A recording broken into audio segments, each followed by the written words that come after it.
Welcome to the Geostrategic Podcast. Thank you for tuning in to the deep dive.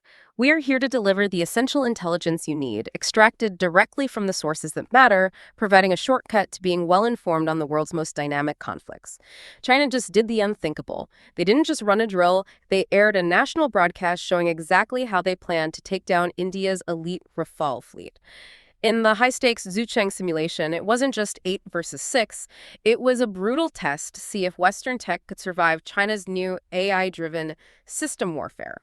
Is the Rafale's edge finally gone? Before we deconstruct the data that Beijing wants the world to see, smash that like button, share this with your defense circles, and subscribe so you never miss a deep dive into the weapons shaping our world.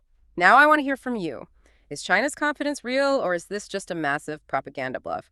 Don't hold back, drop your take in the comments right now. I'm jumping in to read your theories. Let's get the debate started.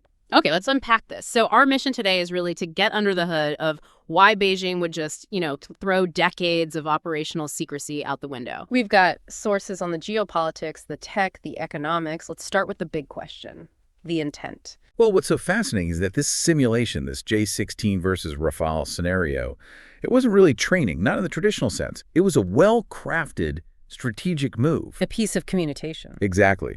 For the PLAAF, broadcasting a tabletop drill like this on CCTV is it's a radical break from tradition. They are normally incredibly tight-lipped about this kind of stuff. Right. So when a military decides that showing their hand is more valuable than keeping it secret, that tells you the goal isn't just about training anymore. It's about sending a message. It signals a huge shift. I mean, China is showing that it prioritizes information dominance right up there with its actual kinetic capabilities.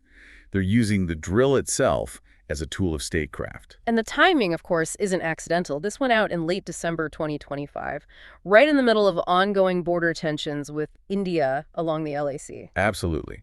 And the choice of the Rafale, it's very specific. It's not just some generic enemy fighter. It's a top-tier Western on-the-roll benchmark.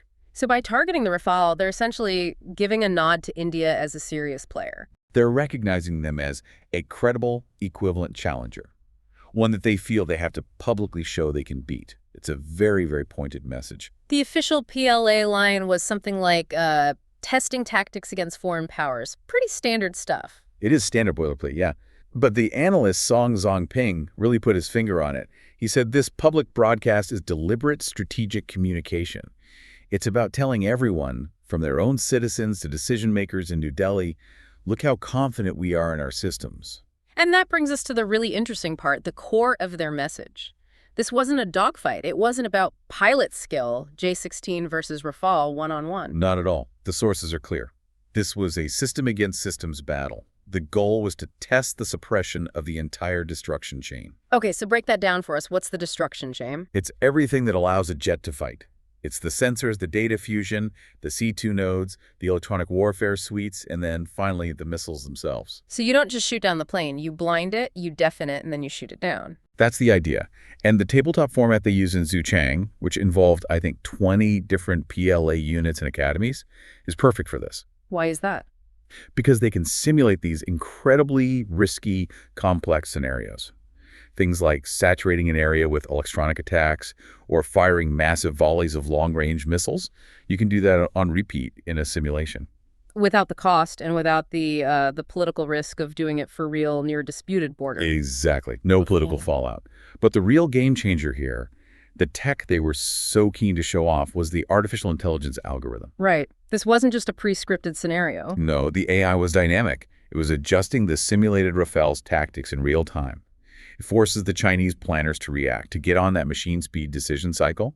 It's like having an adversarial AI coaching the other team. Okay, so to really get why the systems are the target, let's just quickly compare the two jets. The J-16, that's their workhorse, right? Based on the Russian Su-30. That's right. The J-16 is all about reach. Long endurance, a massive payload. It's designed to be a node in their wider network. It's got a powerful AESA radar, which can track targets from reportedly over 200 kilometers away. A long-range killer. Yes. Whereas the Rafale is built on a different philosophy. It's about balance, agility, and crucially, survivability. And that's where its famous Spectra system comes in. Exactly. Spectra is its electronic warfare shield. It's an internal system that can sense threats, jam, deceive. And the Indian version is even more specialized for high-altitude Himalayan operations. So the Chinese simulation must have been designed to find a way to overwhelm Spectra. You can't just jam it, you have to saturate it. And that's where the system of systems comes in. You use your other assets, your KJ-500 AWACS planes, to feed targeting data to a whole group of J-16s. So they're not acting alone? Never. The goal is to hit the Rafales with so many threats from so many directions at once, missiles jamming, that its defensive systems just get exhausted before it can get close enough to fight back effectively. Which leads us directly to the numbers game, the economics of all this. The 8 versus 6 ratio in the simulation wasn't random. It reflects the real-world force gap. India has 36 Rafales. China has over 200 J-16s. That's a huge disparity. It is, and it feeds right into PLAAF doctrine, which relies on mass and being able to absorb losses. They can put more planes in the air, period. And if it becomes a war of attrition, then it's all about the missiles, and the J-16 carries the PL-15. Very formidable missile. The estimated range is somewhere between 200 and 300 kilometers. But the real story, as you said, is the economics. What's the cost difference we're looking at? Well, sources estimate the PL-15 costs about $1 to $2 million a shot. The Rafale's Meteor missile, that's estimated to be well over $2.5 million. So what does that mean in practical terms? It means China has a volume fire advantage. It's not just that they have more planes.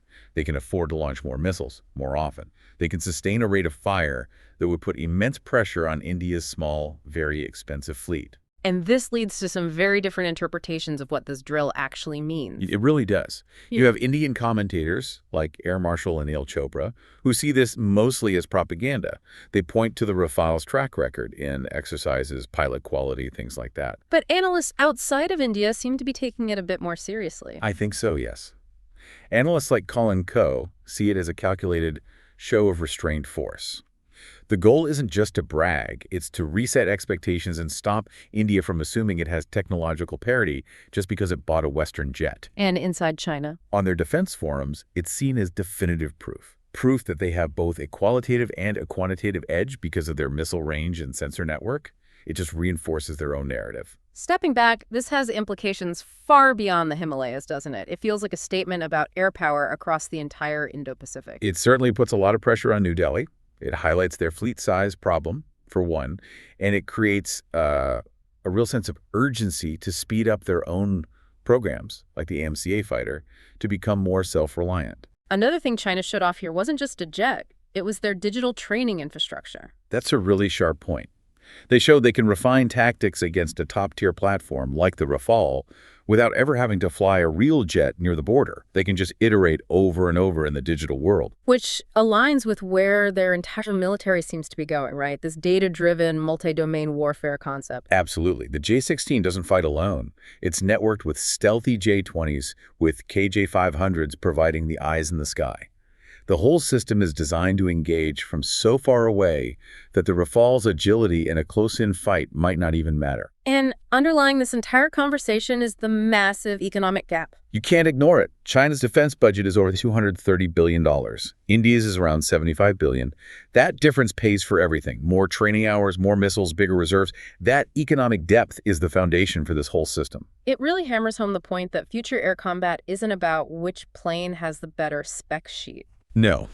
It's going to be decided by the depth, the resilience, and the integration of the entire national aerospace ecosystem. It's the network that wins, not the platform. So if we had to boil it all down, the Xuchang simulation was a very public message.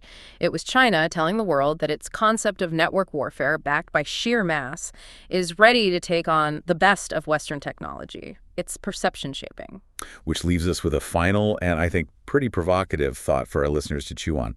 If this simulation is a strategic narrative designed to shape credibility and sow doubt, how does a country like India fight back? How do you counter a public propaganda campaign with classified technical realities that you can't talk about? What's the right move when the fight is over perception, not just performance? Exactly. That's the challenge. A fascinating problem to have, something to think about. Thank you for joining us for this deep dive into a very complex piece of strategic signaling. If you found this useful, please share it. We'll see you next time.